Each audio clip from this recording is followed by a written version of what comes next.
Hello, Barry here again, and welcome to this edition of my podcast. This episode, I'm going to be talking about 3 ways to stop an argument. Actually, far more than 3 ways, but the title was the working title that I came up with originally. I've written quite a lot on stopping arguments and put some stuff out on YouTube, but I figure as we come to what is purported to be the busiest time of year for marital splits, or so the divorce solicitors tell us, coming up after the new year. And I feel very strongly that it can be avoided. There are a number of reasons for avoiding arguing if you can, and I'll be covering those. I'll also be talking about 3 things you can do together, which are the most important ones in the relationship. But arguably, 5 other things you personally can do yourself to ease the pain and eventually help your relationship. And I think if people were to do these 5 things, there wouldn't be so much arguing in long-term relationships, and short-term for that matter too, but I'm talking mainly about life partners here and people who expected to spend time with their partner, and they find that somehow there are too many bumps in the road and they just don't think they're going to be able to hack it together. So let's start by recognizing arguing for what it is. It's an immature, stress-driven smokescreen, a waste of time, and worst of all, highly destructive to your relationship. Of course, it's an emotionally driven exercise. It's driven, if you like, by instinct or survival. And when we understand some of these things, it makes it easier to deal with in ourselves. There's a little caveat here that some people say that arguing clears the air. I've had that a lot in training workshops and seminars over the years, phone-ins. Good argument clears the air. Well, absolutely. If your arguments help clear the air and you both agree that arguing is a helpful exercise to you both, then stick with it if you like. But please consider too that there may be a better way.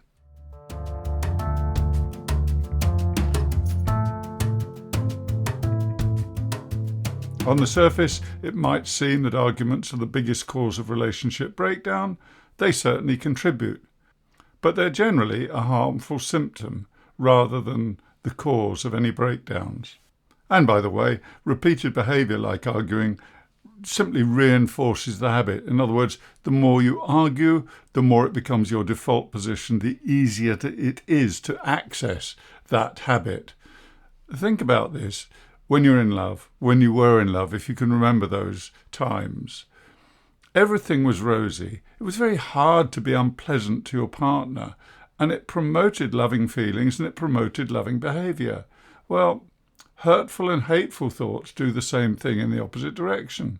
So repeating the behaviour, whatever it is, simply makes it easier to access. And destructive arguing is something that you really want to get a handle on to be able to control, because it doesn't show you up as in a good light personally, and it does your relationship harm. Now, a lot of people say at this point, yes, but it's not me, it's my partner, they're always arguing. Well, it takes 2 to start an argument, only takes 1 to stop it. And if there are things wrong in the relationship that need addressing, that need sorting out, even if you are eventually going to split, isn't it better to do it civilly for your own well-being, for your own levels of stress and your own functioning, rather than going hammer and tongs at each other, hurt, in pain, insulting, demeaning, and trying to put down the other person and win something which is actually unwinnable. So as I said, destructive arguing has some common patterns. Recognizing these patterns is the first step to breaking free from them. And the first of these is we rehash the past. You can't change the past, so why keep bringing it up? Staying stuck in the past prevents you from enjoying the present, and it stops you moving forward. If there is something in the past that needs sorting out, it needs sorting out, that's fine. shouting isn't the way to do it. A second common pattern in domestic disputes is not being present. It's easy to zone out during an argument. We all do it. And in fact, that's part of the problem. I won't go into the deeper psychology of this at the moment, but you effectively go into your own bubble where you're no longer hearing the other person and you're being driven by a primitive form of instinct to attack, defend yourself and attack, rather than actually being present in the conversation. You get into this "we've been here before and here we go again" cycle. Puts you both into a trance, puts you both on edge, and you can't really pay attention to each other. If you notice this happening, pull yourself out of it. Calm down, and when you have a proper grown-up conversation where you can each give the other your full attention. Every relationship has its taboos. These are hot topics that become no-go areas because you don't feel safe discussing them. But either because they do get mentioned or because they're lying just below the surface, these unmentionable subjects cause arguments. The fourth pattern is cross-complaining. This is so common and so pointless, but most people don't spot that they're doing it. Cross-complaining happens when one of you mentions a grievance, and instead of responding by listening and discussing it, the other person flings back a counter-complaint about something unrelated to the original complaint. "You always leave wet towels on the floor," might be answered with, "Well, you never help me clear the table when we've eaten in the evening," and so forth. Either way, it's not going to take you anywhere but into an increasingly escalating conversation, or else pulling apart and sulking, stonewalling, or worst case scenario, somebody walks out and slams the door. And the fifth common pattern is feeling unheard. Really, this could be number one. Listening effectively is the first step to effective communication.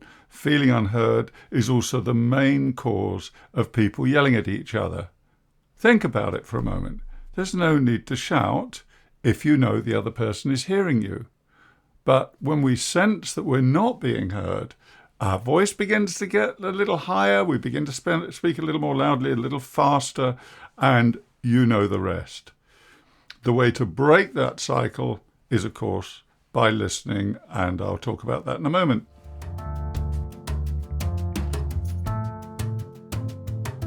When you feel as if you have to win the argument, or you're competing with each other to be heard, you're already heading for a dead end. Break the pattern, learn to listen effectively, and do yourself and your relationship a huge favour.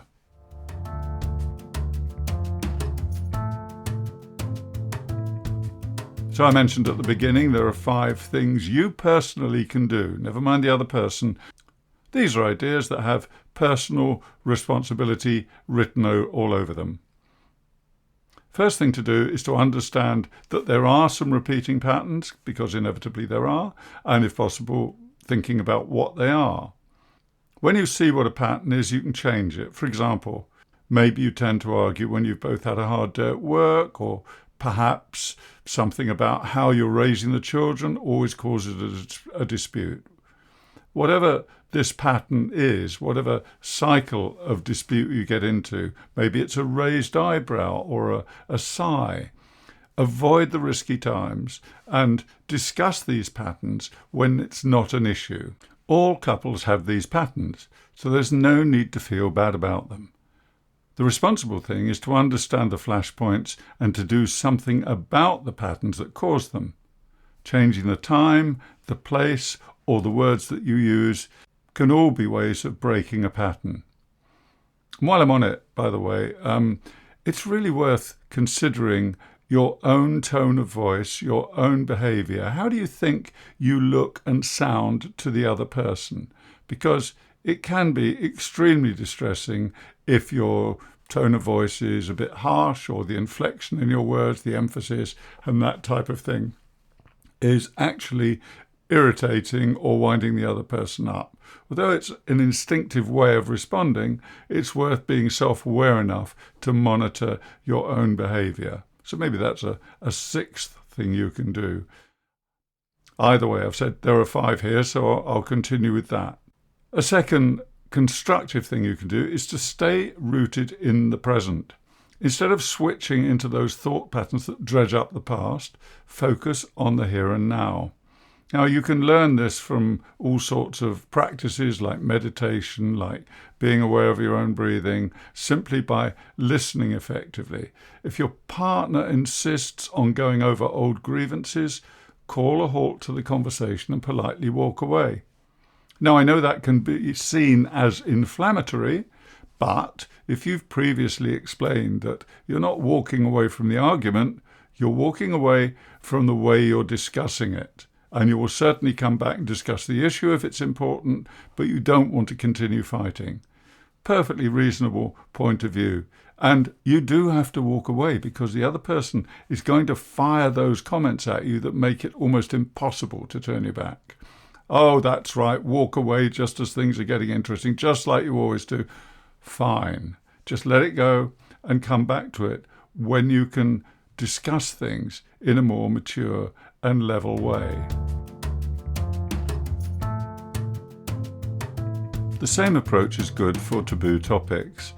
If there are sensitive areas like that, they probably need discussing, but not in the way that causes an argument. So choose your time, and it really is worth thinking about a specific time and place on a fairly regular basis. If this is a real issue, you can either do that with a therapist, but most couples are perfectly able to do it by themselves with goodwill and with a common need or a common desire to make things work. And when I'm talking about making things work, it's not necessarily about prolonging a relationship which is on the rocks. That comes later. The first thing is to learn to speak productively and civilly to each other without destroying each other, and recognizing that your emotional needs to win the argument, whatever it is driven by primitive instincts. It's never going to solve a problem for you. Cross-complaining is equally corrected by simply listening and responding to the complaint. It's much less painful, eventually, to acknowledge what your partner is saying. It's obviously important to them, and to apologise if necessary, than it is to keep up the harmful cycle of cross-complaining. When I'm doing this, I'm constantly getting this voice in the back of my mind with people screaming at me because I've heard the argument so often that people try and justify their anger and justify their fight. It's tragic to see the damage it does. And as I've said before, whether you're actually going to separate, divorce or whatever, or whether you're working to keep each other together, this is a stage before you get to that stage. Learn to be grown up enough to have proper conversations without mudslinging, without trying to destroy the other person. It's a personal responsibility to do that. You can blame the other person all you like, but you too are involved in it and you have the power to change it. So why not be good at doing that? It'll serve you well in future relationships if this one does eventually bite the dust. So I'm not necessarily making a case for staying together if it is unsavable, although most relationships, in my experience, can be substantially improved and eventually saved if both people want to. And finally, feeling unheard. What do you do about that? Well, this is the big one. It causes so much grief in so many situations. As I've said before, you don't shout at another person when you know they're listening to you, unless, of course, they're a long way away or there's a lot of ambient noise around you, like in the pub or something. One of the most important things you can do for yourself and for those who are around you is to learn to listen effectively. This, like many other skills here, these are transferable skills. You can use them in any situation. It's not just about relationships in your private life. It's also about your work relationships and your relationships elsewhere. These are good life skills to develop in yourself. So these have been 5 causes and 5 things you can do to correct them. What about when things get too hot to handle? It's difficult, if not impossible, to pull out of an argument in full swing, isn't it? If you can, here are 3 things, as I promised earlier, to actually break off, to call a halt, to maybe save the day. The first is to call a truce.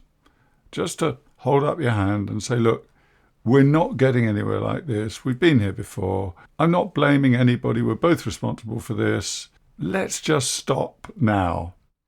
And personally, what I would say is, when it's not an issue, at other times when you're getting on better, say, look, if you see me walking away from an argument, it's not because I'm walking away from the issue. It's not because I don't want to discuss it. I'm just walking away from fighting because I don't believe that will help us. It doesn't matter how bad you feel, you're not giving up or giving in or losing anything. In fact, you're gaining a lot.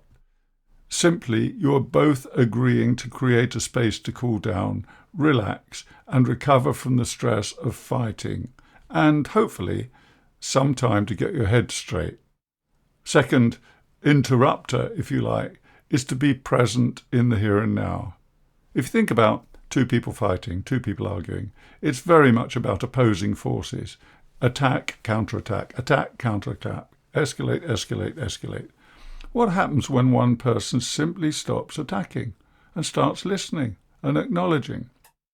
Now, it has been said by one expert, Marshall Rosenberg, some years ago, that when you get to a point where each of you can acknowledge the points the other one is making in such a way that the other one agrees that you've understood them, you're actually 20 minutes from some sort of resolution.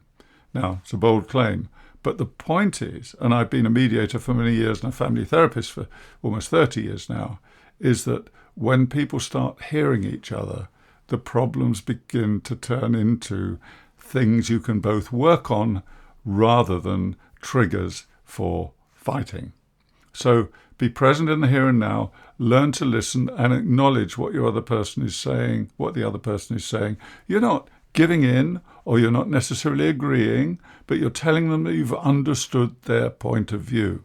And really, this is what goes to the heart of active listening or non-defensive listening, as it's called. And there's plenty of stuff on the web about how to do that. I have a course. I'll put the link in my blurb to this podcast.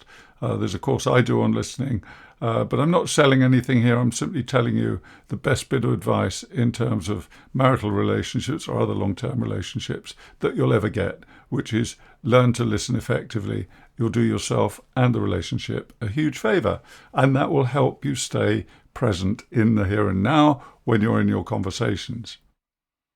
And the third thing, I promised you 3 things. Seek first to understand. Now, think about this for a moment. When we're in a fight, when we're in an argument, we're very focused on our own needs. It's all about me. And it's all about getting our point across to the other person and waiting to see an indication that they've heard us, they've understood us, they agree with us. And of course, in an argument, they never do. If you think about wanting first to understand what the other person is saying, what you're actually saying to yourself is, hang on a minute, my focus of attention here has to be entirely on them. Subtle point here, but you're then focusing on something outside yourself, which actually is a soothing mechanism anyway, because it gives you a point of focus. Hear their words, listen to the level of emotion, see what you can achieve together. Be grateful for what you achieve together. Build on the positives. Aim to be the best people you can in your behaviour towards each other. Now, I know this seems like a tall order in the middle of a fight, but it is possible. I've seen it done. Of course, I do it myself because naturally I never have domestic disputes, apart from the few domestic disputes I have. But seriously, it is the quickest way to start to calm things down and to gain control over your own emotions. And once you make that decision, that puts you in charge. You are then in control. You don't need 2 chickens with their heads cut off running around the farmyard. If one of you has your head screwed on, you have more chance of A, sorting yourself out and reducing your own stress levels and becoming better at mediating the conflict between you.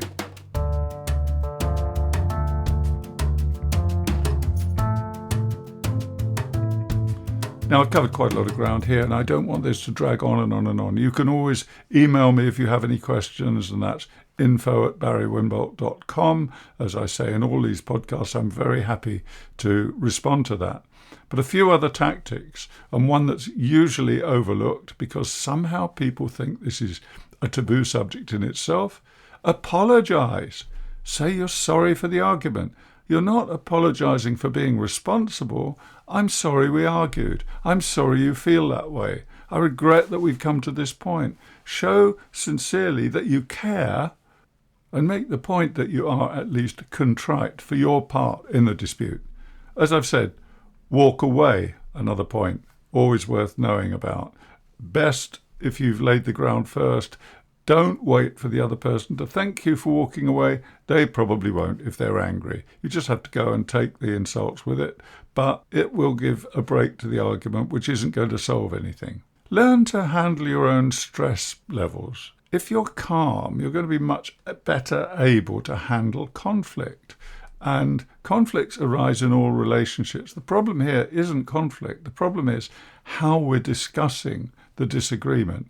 And because couples don't have an agreed mechanism for discussing things, which is both respectful and solution-focused and helping them to come to some sort of useful compromise so that it doesn't tear the relationship apart.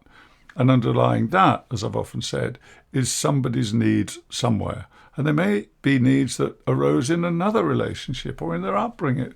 Not asking you to be an analyst, but just recognize that if you stay in the here and now, you learn how to handle your own stress, then you'll be better at doing this whole process. Above all, and this is a key point in personal development, but aim to be a person you can be proud of.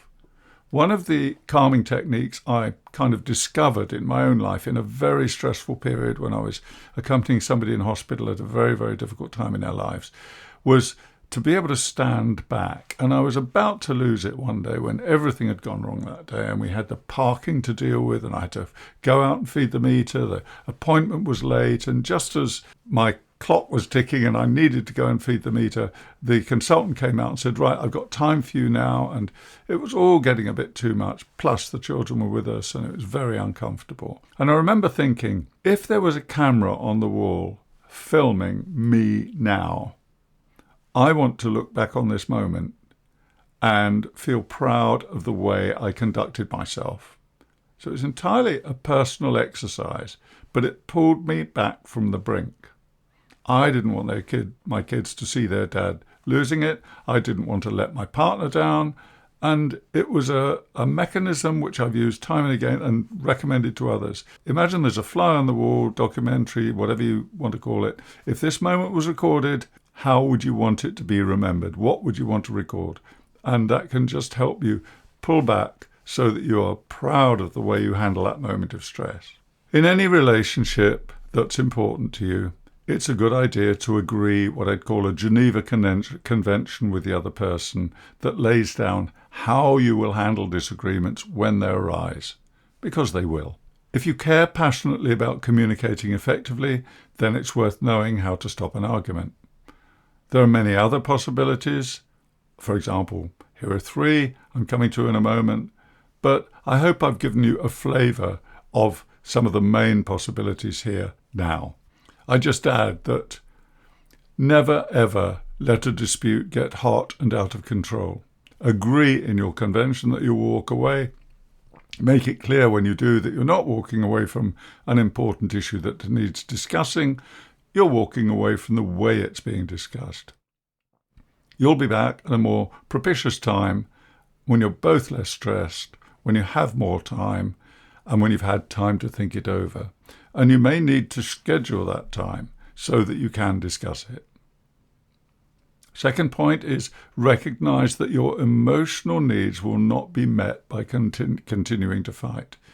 Even though it feels as if they will, arguments are often driven by a need for validation and understanding, and in a fight, neither side is capable of giving what's needed. It needs to calm down.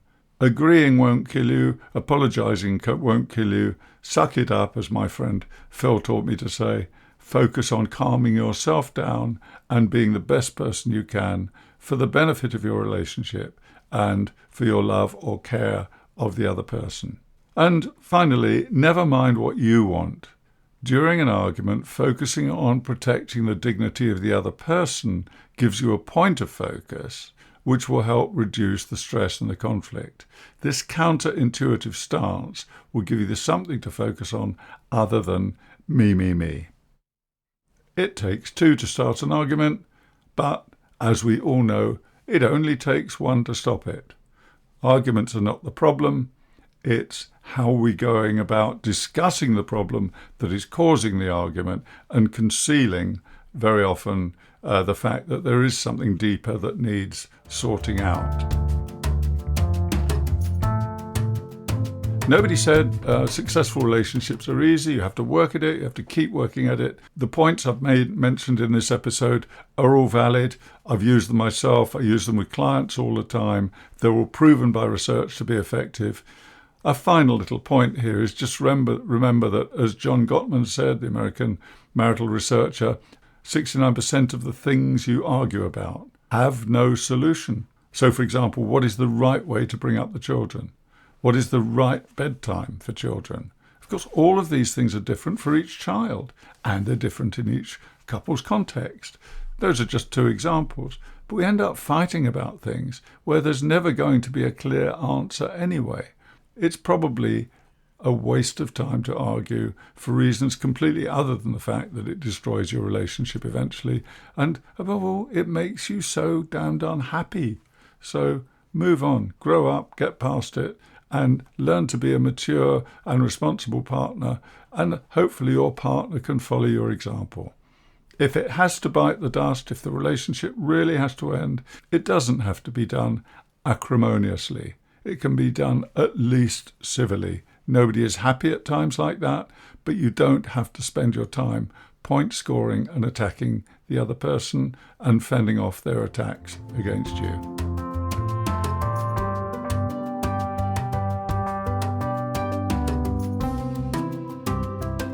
So, there you go. I hope some of this has been helpful. It's never easy to hear, but at the end of the day, we're all responsible for how we conduct ourselves in our relationships. We need to chuck blame out of the window and get on, take responsibility, and build a successful relationship with somebody who deserves our love and attention. That's all from me for now for this episode. I'll just remind you that, as I always do, I'll put a link in the blurb to this episode so that you can download a text version of this. You'll be able to get hold of that in case you want to remember these points without going right through the episode again. Please remember to share it, because I think this information is so important. Most arguments don't need to happen. They're not going anywhere, and you're not going to win anything.